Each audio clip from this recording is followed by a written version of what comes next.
The microphone hissed for a moment before my ex-wife's voice, sharp and condescending, cut through the joyful chatter of my wedding reception. "I'd like to make a toast," Brenda announced, striding toward the stage as if she owned it. The guests shifted uncomfortably. She wasn't invited, but I knew she'd come. I had counted on it. She looked directly at me, a cruel smirk playing on her lips, then turned her gaze to my beautiful new wife, Sarah. "To the happy couple," she began, her voice dripping with fake sincerity, "and to Sarah for having the courage to marry a man who has absolutely nothing to offer." A few guests gasped. My best man, David, tensed beside me, but I just gave him a subtle nod. Everything was going according to plan. Brenda was just getting warmed up, completely unaware that the small, discreet camera on the floral arch wasn't just recording for our wedding album. She didn't know that every venomous word she spoke was being live-streamed to over 50,000 people, including her boss, her church group, and her entire extended family. You might be wondering why I would let this viper into the most important day of my new life, let alone give her a platform to attack me. To understand that, you have to understand the decade of humiliation I endured and the sweet, inescapable justice that was about to be served, live, for the entire world to see. The answer begins not here, at my new beginning, but years ago, at the bitter end of my first marriage. It begins with the day she packed my bags, threw them on the lawn of the house my own father had helped me buy, and told me I would never amount to anything without her. She was wrong, and she was about to find that out in the most public way imaginable. Brenda and I were married for 10 years, and for 9 of those years, I felt like a guest in my own life. She came from old money, a fact she never let me forget. My parents were teachers. They worked hard and gave me everything I needed, but in Brenda's world, that was the same as being a peasant. Our home, which I naively thought we were building together, was decorated by her mother, paid for with her father's money, and held entirely in her name. "It's just cleaner this way, for tax purposes," she'd say, with a dismissive wave of her hand. I was a high school history teacher, a job she referred to as my little hobby. She controlled every dollar. My paycheck was deposited into an account she managed, and I was given a weekly allowance, like a teenager. My real passion, the thing that kept me up at night, was a side project I'd been developing. An interactive software program to make history engaging for students with learning disabilities. I poured my heart into it. When I finally worked up the courage to show her the prototype, hoping for a shred of support, she barely glanced at the screen. She let out a short, pitying laugh. "Oh, honey," she said, patting my cheek. "That's cute. But let's leave the business to people who understand it. You're a teacher. Stick to your field trips and gold stars." Those words stung more than any argument we ever had. It wasn't just my idea she was dismissing, it was me. The end came when I told her I was thinking of leaving my teaching job to pursue the project full-time. I had a potential investor, a friend who believed in the idea. Brenda's reaction was cold and immediate. There was no discussion. 2 days later, her father's lawyer called me. She had filed for divorce.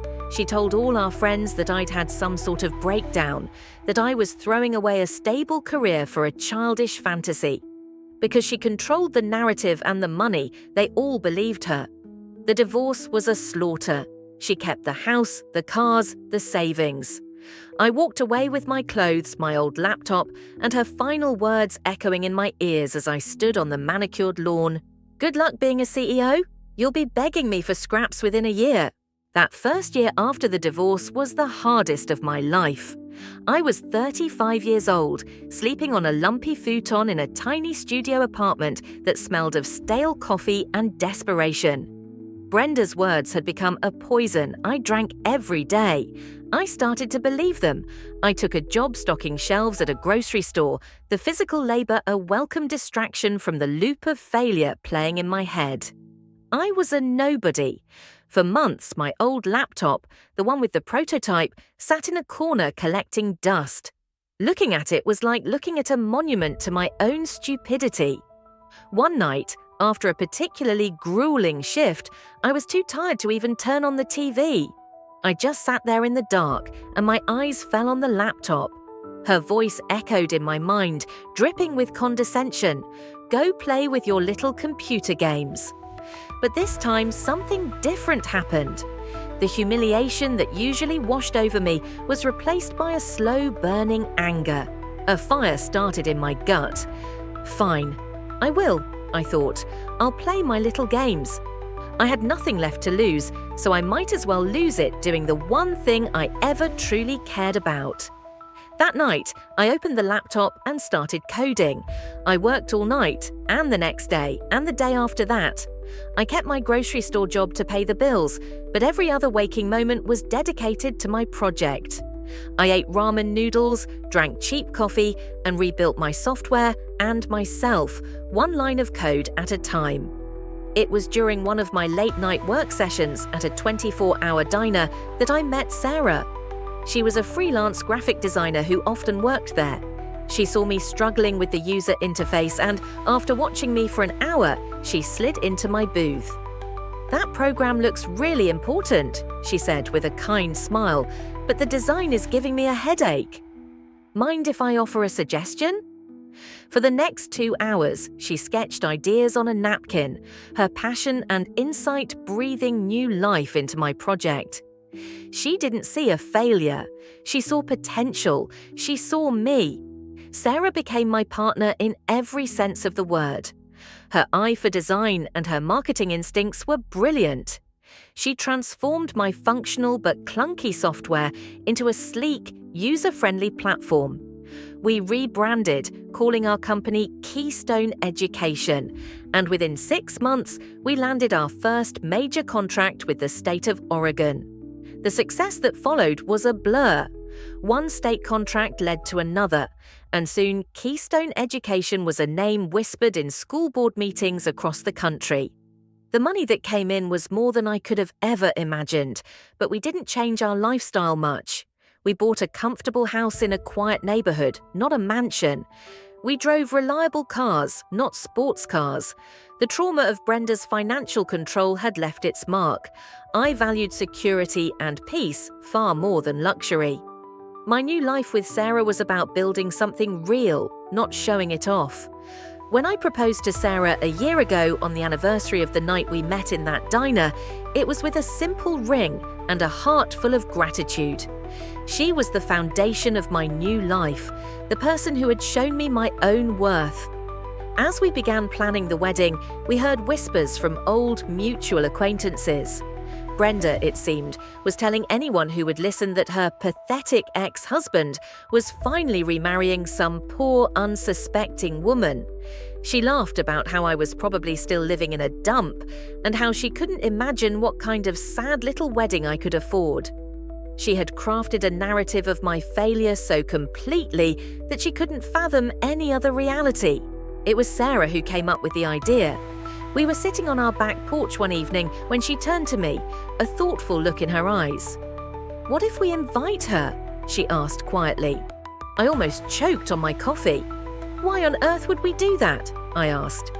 "Because, my love," she said, taking my hand, "she's never going to stop. In her mind, you will always be the man she threw out on the lawn. This is our chance to let her write the final chapter of that story, but we get to control how it ends." A slow smile spread across my face as I understood. We would let her walk right into a trap of her own making. The next day, I mailed a simple, elegant wedding invitation to her high-rise apartment. We enlisted my best man, David, a tech genius, to set up a discreet multi-camera live stream. All the pieces were in place. We just had to wait for the guest of honor to take the bait. Our wedding day was perfect. It wasn't the massive, soulless affair my first wedding had been, a production staged by Brenda's parents to impress their country club friends. This was different. We held it in a beautifully restored barn, with strings of fairy lights casting a warm glow over everything. Our friends and family were there, their laughter filling the air with genuine joy. When I saw Sarah walking down the aisle, her smile radiant, I felt a sense of peace that I hadn't known was possible. This was real. This was home. Brenda arrived just as the cocktail hour was beginning, and she was exactly as I'd pictured. She wore a tight sequined dress that was ridiculously inappropriate for an afternoon wedding, a desperate peacock in a field of wildflowers. A smug, pitying expression was plastered on her face as she scanned the venue, her eyes cataloguing every perceived flaw. I saw her corner one of my older cousins. "It's just so rustic," she said, her voice loud enough to carry. "I'm glad Mark found a setting that matches his ambitions." She floated from group to group, a ghost from a past life, offering condolences disguised as congratulations. Sarah and I simply ignored her. We were in our own bubble of happiness, greeting our guests, sharing stories, and basking in the love that surrounded us. Brenda's presence was nothing more than a minor annoyance, a buzzing fly in a grand cathedral. Our refusal to engage, our complete and utter happiness, clearly infuriated her. She wanted a reaction. She needed to be the center of attention, to prove that I was still miserable without her. Her failure to get a rise out of us was the final push she needed to escalate her plans. I saw her watching the best man's speech, her eyes narrowed, her fingers tapping impatiently on her wineglass. As the official toasts concluded, the MC asked if anyone else wanted to say a few words. This was the moment. I caught David's eye across the room. He gave me a subtle nod, his finger hovering over a button on his tablet. The live stream, which had been on a private link for family, was now public. The title card vanished, and the camera zoomed in perfectly on the stage. The catering staff began pouring more champagne, oblivious. I took Sarah's hand under the table and gave it a squeeze. She squeezed back, her expression calm and resolute. Showtime. And right on cue, Brenda stood up and began her determined walk toward the microphone. "I just want to say a few words," Brenda began, her voice echoing slightly in the suddenly silent barn. "I knew Mark for a very long time. I built a life with him. I gave him a world he could only dream of, and I watched him fail to appreciate it." She paused for dramatic effect, scanning the shocked faces of our guests. "And so I just want to wish you the best, Sarah. Truly, it takes a special kind of woman to hitch her wagon to a falling star. I pity you, but I do admire your optimism." She raised her glass. "May your life together be adequate, and may you learn, as I did, that you can't build a future on a man's pathetic little dreams." She directed that last part at me, a final venomous dart meant to poison my happiness. She smiled, triumphant, believing she had just ruined my wedding. She had no idea she had just ruined her own life. When she finished, there was a thick, uncomfortable silence.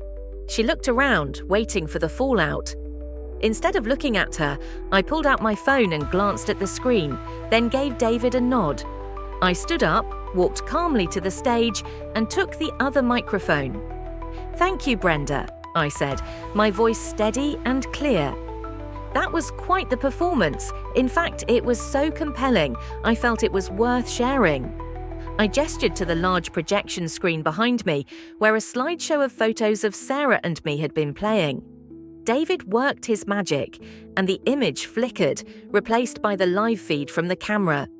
There was Brenda's face next to a viewer count that was now ticking past 80,000 people. On the side of the screen, a river of comments scrolled past at lightning speed. Brenda's face went white. Her smug smile dissolved into a mask of pure horror. "What? What is that?" she stammered. "That," I said, "is your audience." I began to read some of the comments aloud. From a Mr. Abernathy, CEO of Thompson Financial. "Brenda, my office. Monday at 8 a.m. This is beyond unprofessional." "Oh, and here's one from your sister Carol. Mom and Dad are watching this, Brenda. Turn it off. You are humiliating our family." Brenda swayed on her feet, her eyes wide with disbelief. "You see, Brenda," I continued, my voice resonating with a decade of suppressed truth. You came here to humiliate a man who doesn't exist anymore. The pathetic dreamer you threw out on the lawn. His little computer game company, Keystone Education, was valued at $90 million last month. We currently provide software to school districts in 42 states. A collective gasp went through the room. But I do want to thank you for one thing. You've inspired me. So, in honor of your unforgettable speech, my wife and I are starting our married life by making a $1 million donation in your name to the National Coalition Against Domestic Violence. That was the final blow.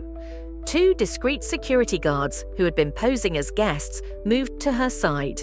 She didn't resist as they gently escorted her, sobbing, out of the barn and out of my life forever. The moment the door closed behind her, the room erupted in applause. The band struck up a song, and I took Sarah in my arms for our first dance, finally free.